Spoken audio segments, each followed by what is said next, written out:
Dear students, in this video we are going to learn what are the roles of management. Uh, Henry Fayol, the famous author, identify different roles of a manager. Henry Mensberg ಅಂತಕ್ಕಂಥವರು manager ರೋಲನ್ನು ಅಂದರೆ 10 important ರೋಲ್ಸನ್ನು identify ಮಾಡಿದ್ದಾರೆ. ಆ 10 important ರೋಲ್ಸನ್ನು 3 main broad ಕ್ಯಾಟಗರಿಯಾಗಿ divide ಮಾಡಿದ್ದಾರೆ. That is interpersonal role, informational role and decisional role. That means here we are going to study what managers do. Managers ಏನೇನೆಲ್ಲ ಮಾಡ್ತಾರೆ ಅನ್ನೋದನ್ನು ನಾವು ಈ ವಿಡಿಯೋದಲ್ಲಿ ನೋಡ್ತೇವೆ. So according to Henry Mintzberg, there are 10 important management roles that manager has to play. ಆ 10 important ರೋಲ್ಸನ್ನು 3 broad ಕ್ಯಾಟಗರಿಯಾಗಿ ಡಿವೈಡ್ ಮಾಡಿದ್ದಾರೆ. That is interpersonal role, informational role and decisional role ಅಂತ. ಇಂಟರ್ಪರ್ಸನಲ್ ರೋಲಲ್ಲಿ there is 3 roles, that is figure head, leader, liaison. Informational ರೋಲಲ್ಲಿ monitor, disseminator, spokesperson. Decisional ರೋಲಲ್ಲಿ entrepreneur, disturbance handler, resource allocator and negotiator. The first is a interpersonal role. Interpersonal role andre the manager is concerned with interacting with others, even within the organization and outside the organization.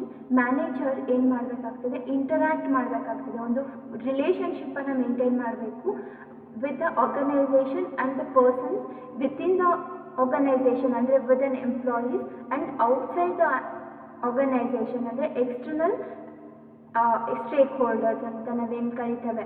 That is political leaders ಇರ್ಬೋದು. So this is all considered as external outsiders ಅಂತ ಕರಿತೇವೆ. So that is an outsiders that within the organization ಮತ್ತು ಔಟ್ಸೈಡರ್ಸ್ ಜೊತೆ ಒಂದು ರಿಲೇಷನ್ಶಿಪ್ಪನ್ನು maintain ಮಾಡ್ಕೊಳ್ಳೋದು, ದಟ್ ಈಸ್ ಇಂಟರ್ಪರ್ಸನಲ್ ರೋಲ್ ಅಂತ ಕರಿತೀವಿ. ಅದರಲ್ಲಿ 3 important types is the figurehead, leader and liaison. We are going to see how this will be effect. Figure head.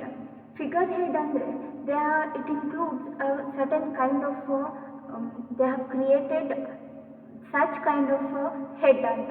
For example, now how the student and teacher's relationship is there. So teacher is called as a figure head to a students ಅಂತ. Here we are going to we are not maintaining a friendly relationship. Here we are maintaining a figure head relationship ಅನ್ನು maintain ಮಾಡ್ತೀವಿ.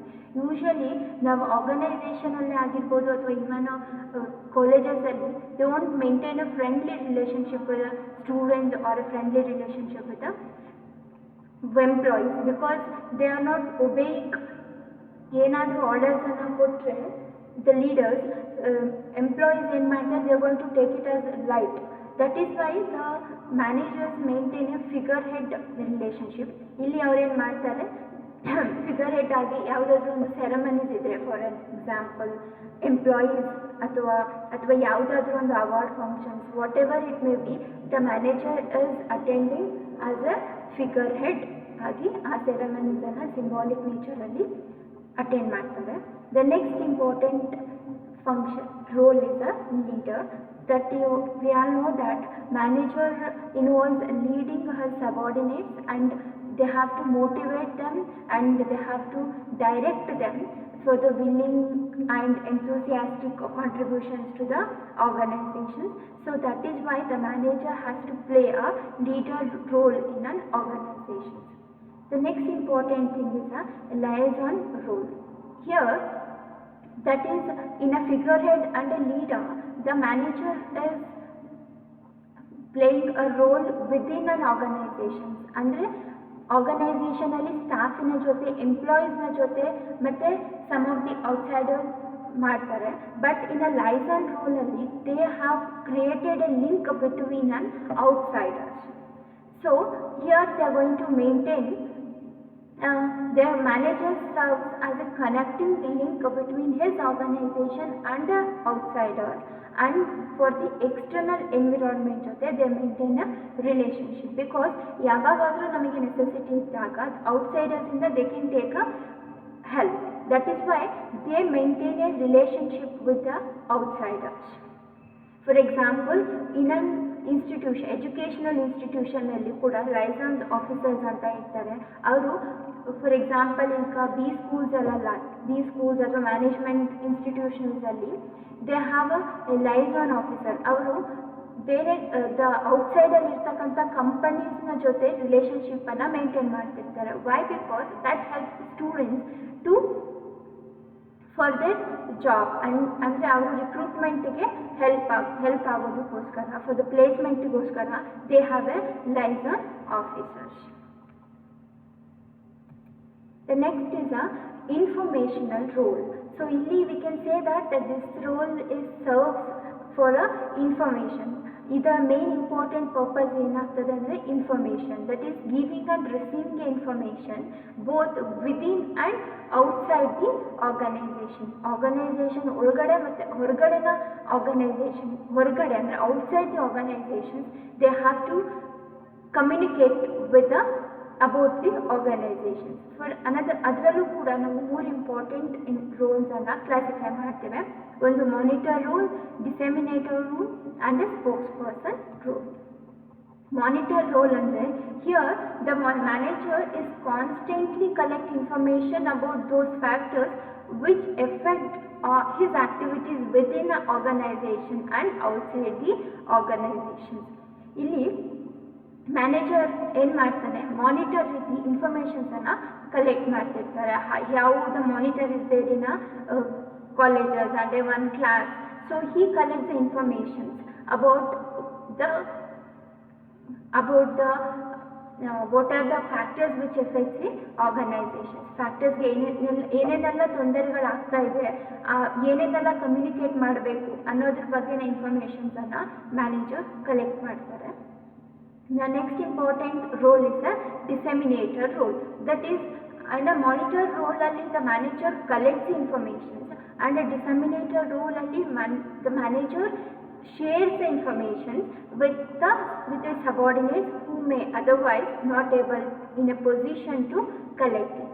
ಯಾರಿಗೆ ಇನ್ಫಾರ್ಮೇಷನಿನ necessity ಇದೆಯೋ ಅವರಿಗೆ ಆ ಇನ್ಫಾರ್ಮೇಷನನ್ನು share ಮಾಡ್ತಕ್ಕಂಥ ರೋಲನ್ನು ಡಿಸೆಮಿನೇಟರ್ ಆಗಿ manager ಕೆಲಸ ಮಾಡ್ತಾರೆ.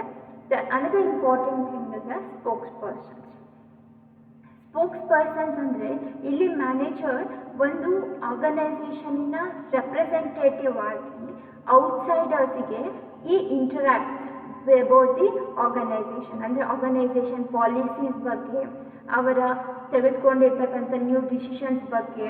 So everything thus as a manager, as a spokesperson, he communicate to the outside. ಅಂದರೆ ಪ್ರೆಸ್ ಮೀಟ್ ಮಾಡೋದಿರ್ಬೋದು, ಅಥವಾ ಆರ್ಗನೈಸೇಷನ್ ಬಗ್ಗೆ ಯಾವುದಾದ್ರೂ ಒಂದು ಪ್ರಮೋಷನಲ್ ಆ್ಯಕ್ಟಿವಿಟೀಸಲ್ಲಿ ಆರ್ಗನೈಸೇಷನ್ನ ಹೊಸ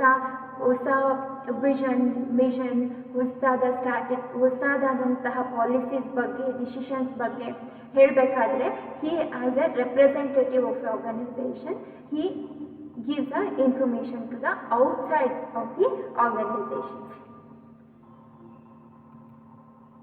The other thing is a decisional role. Here the manager involves making decisions involving in choosing the most appropriate alternative out of the several alternatives. Now decision making ಅಂದ ತಕ್ಷಣ ನಮಗೆ ಒಂದು ನೆನಪಾಗ್ತದೆ, that is choosing a best alternative among the several alternatives ಅಂತ. So ನಮ್ಮಲ್ಲಿ varieties of ಒಂದು ಗೋಲನ್ನು achieve ಮಾಡೋದಕ್ಕೆ, ಒಂದು ಆಬ್ಜೆಕ್ಟಿವ್ಸನ್ನು ಅಚೀವ್ ಮಾಡಲಿಕ್ಕೆ ನಮ್ಮ ಹತ್ರ ವೆರೈಟೀಸ್ ಆಫ್ ವೇಸ್ ಇರುತ್ತೆ. ಸೊ ಆ ವೇಸಲ್ಲಿ ಯಾವುದು ಬೆಸ್ಟ್ ಅಂತ ನಾವು ಚೂಸ್ ಮಾಡೋದನ್ನ ಡಿಸಿಷನ್ ಮೇಕಿಂಗ್ ಅಂತ ಕರಿತೇವೆ. ಸೊ ಹಾಗೆಯೇ ನಮ್ಮ ಮ್ಯಾನೇಜರು ಕೂಡ ಈ ಡಿಸಿಷನ್ ಮೇಕಿಂಗ್ ರೋಲನ್ನು ಹೆಚ್ಚು ಎಫೆಕ್ಟಿವ್ ಆಗಿ ಮಾಡ್ತಾರೆ.